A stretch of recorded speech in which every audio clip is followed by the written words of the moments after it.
പക്ഷെ ഇപ്പൊ ബ്രാഹ്മണരെ വല്ലതും അതുപോലെ പാവങ്ങൾ. പക്ഷെ ഭൂരിപക്ഷം ബ്രാഹ്മണ കുടുംബങ്ങളും പട്ടിണിയിലാണ് കേരളത്തിൽ. ഭൂമിയില്ല, ഒന്നുമില്ല അവർക്ക്. വല്ല സർക്കാർ ഉദ്യോഗമോ വല്ല ക്ഷേത്രങ്ങളിലെ പൂജയോ അല്ലാതെ വേറെ എന്താ ഉള്ളത്?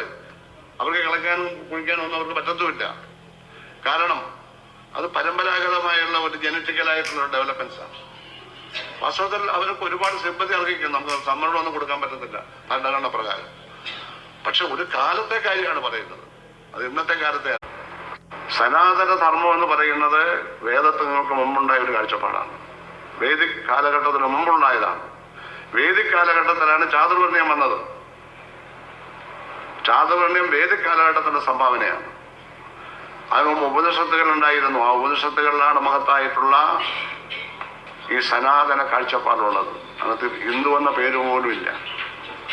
വേദിക് കാലഘട്ടത്തിൽ ഉപനിഷത്തുകളെല്ലാം ബ്രാഹ്മണ മേധാവിത്വം തിരുത്തി എഴുതി. അതിനകത്ത് അത് അടിച്ചു ചേർത്തവര് അതിൽ വെള്ളം ചേർത്തു. അങ്ങനെയാണ് ഇതുണ്ടായത്. അതുകൊണ്ട് സനാതന ധർമ്മം എന്ന് കേട്ടാൽ ഉടനെ അത് RSS ആണ്, BJP ആണെന്നുള്ളതല്ല. അത് ഹിന്ദുവല്ല, മുസൽമാനല്ല, ക്രിസ്ത്യാനിയല്ല, ആരുമല്ല. മാറ്റമില്ലാത്ത ധർമ്മങ്ങൾ. സനാതനം എന്ന് പറഞ്ഞാൽ മാറ്റമില്ലാത്തത്. ഇപ്പൊ ദേഷ്യം ഒരു നെഗറ്റീവാണ്, അത് മാറ്റമില്ലാത്തതാണ്. ദേഷ്യം സോഷ്യലിസത്തിലുണ്ട്, കമ്മ്യൂണിസത്തിലും ചിലപ്പോൾ ഉണ്ടാവും, മുതലാളിത്തത്തിലുമുണ്ട്. സ്നേഹം, മനുഷ്യനുള്ള കാലത്തോടെ സ്നേഹം ഉണ്ടാവും. ഇതൊക്കെയാണ് സനാതന ധർമ്മം എന്ന് പറയുന്നത്. അല്ലാതെ BJP RSS പറയുന്നതിന്റെ പുറകെ പോയി അത് ശരിയാണോ തെറ്റാണോ എന്ന് വാദിക്കലല്ല. നീതിശാസ്ത്രങ്ങൾ തിരുത്തിക്കുറിക്കുവാൻ നീളത്തുടിക്കും പ്രതിജ്ഞാങ്കുലങ്ങൾ എന്ന് വയലാർ രാമവർമ്മ ഒരു കവിതയിൽ പുതിയ തലമുറയെ പറ്റി പറഞ്ഞു. ഞാനതൊരിക്കൽ അസംബ്ലിയിൽ പ്രസംഗിച്ചു. അപ്പൊ ശബരിനാഥന്റെ പിതാവാണ് സ്പീക്കറായിരിക്കും. അദ്ദേഹം എന്നോട് ചോദിക്കുക, ആ വിദ്യാർത്ഥി ഇപ്പോൾ ഉണ്ടോ സുധാകരൻ സാറേ? അദ്ദേഹം പെട്ടെന്ന് ചോദിച്ചത്, അങ്ങനെ വിദ്യാർത്ഥി ഉണ്ടോ? നീതിശാസ്ത്രങ്ങൾ തിരുത്തിക്കുറിക്കാൻ നീളത്തുടിക്കും പ്രതിജ്ഞാങ്കുലങ്ങളെ ഉണ്ടോ?